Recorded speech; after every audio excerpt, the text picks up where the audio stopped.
Supreme Magus, Web Novel, Chapter 75, Day 2's Aftermath. While Turman was still in a daze, Belia didn't miss the opportunity to strike with her most powerful lightning spell. The Singi was incapable of using fusion magic, so it took a clean hit, its whole body going into a spasm, keeping it an easy target. Damn it, Belia thought, I was so scared when those things attacked, that's only thanks to Floria's instructions that I didn't freeze again. And to add insult to the injury, I was in such a rush that I ended using the bladed battle armor instead of the bashing one. Edged weapons are useless against such thick protections.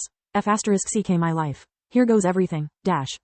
As soon as the lightning struck, Belia rearranged the ice shards that composed her armor, turning the gloves and war hammers, that she slammed with the combined strength of her arms and flight spell between the Singi's eyes.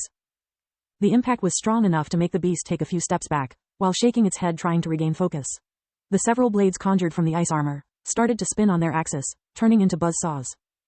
Following Belia's will, they encircled the enemy attacking from all sides, managing thanks to their high-speed rotation to cut through the rock-hard skin. Turman scoffed at the girl's efforts. Please, the first hit is for free, the next ones you have to earn them. Dash. Just like the day of their first encounter, the Singi activated Mountain Body, its strongest defensive spell. Every inch of Turman's body turned to a shiny black, its density raised to the extreme thanks to a massive flow of earth magic. A short charge forward was enough to send Belia crashing against tree, stopping the blade swarm in its tracks. Floria had no idea how to stop something so strong and heavy, yet she had to try. It was in that moment that the situation turned for the worse, with lightning and dark projectiles raining from the sky. That's a game two can play, Vyson inwardly screamed. Gods, why in the hero's tales they are never caught in the middle of a spell? Talking should be a free action, dash.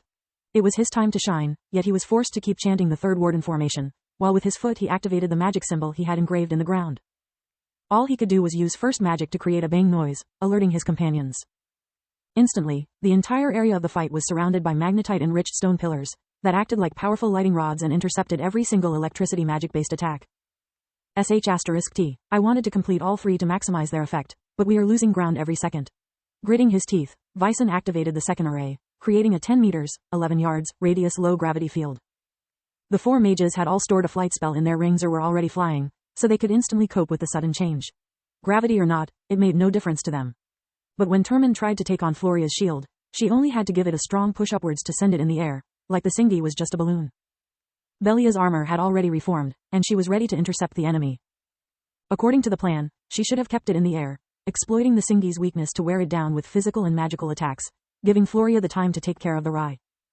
But avoiding the sudden hail of dark bullets and foiling all Turman's attempts to reach the ground required all of her focus, leaving Belia no time to attack.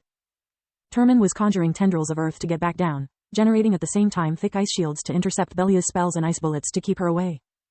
The Singi couldn't allow to be hit by a lift again, it would have been too humiliating failing twice for the same trick. Turman was giving its all, swimming towards the tendrils.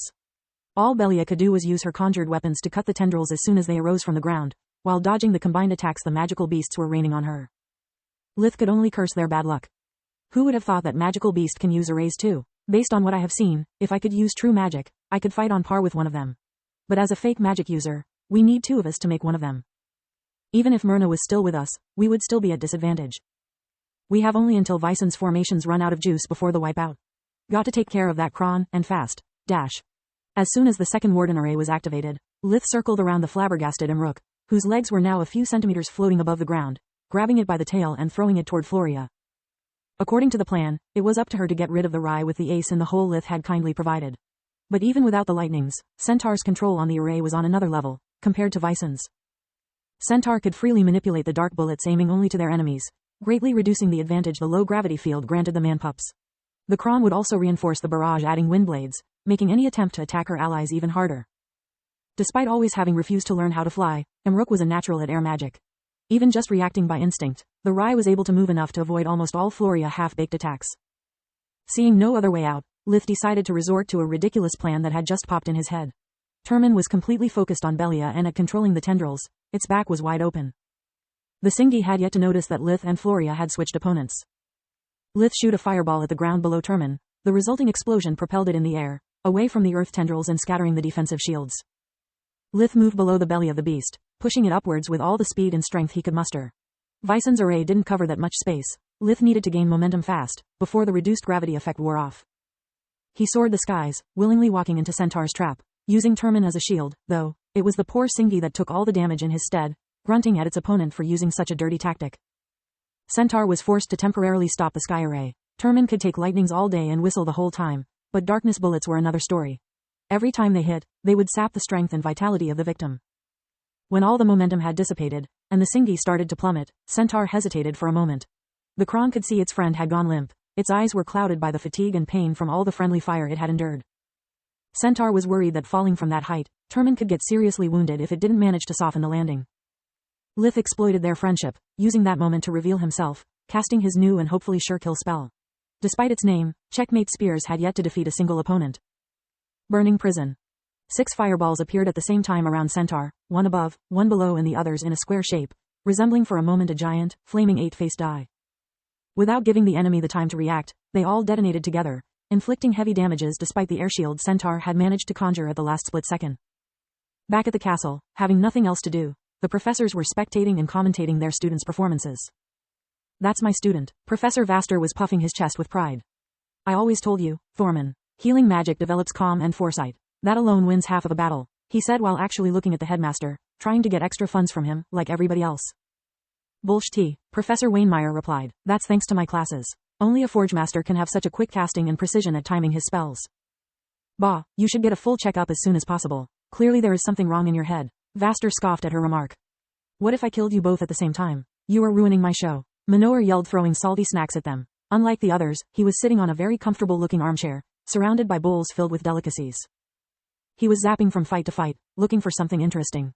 Right now, he was trying to follow Floria's group from different angles through the surveillance mirrors. Man, this stuff is good, he said while eating a pretzel-like snack. We should record and sell it. I call dibs on the profits. I need more funds. Okay, Linhos? The headmaster could tolerate the lack of honorifics, but the idea of making a business out the sweat and blood of his students was too much. Those were the lives of young adults, not the entertainment for some rich and bored noble. Yet the idea had its allure. The academy was a black hole for money. No matter how much the kingdom invested on it, there were never enough. I'm more interested in one student managing to develop a tier 4 personal spell after a month. Great job, Nalir. Professor Nalir replied with a polite bow, using the hand behind her back to give the finger to her boastful competitors. Before the smoke dissipated, Lith was already charging full speed ahead.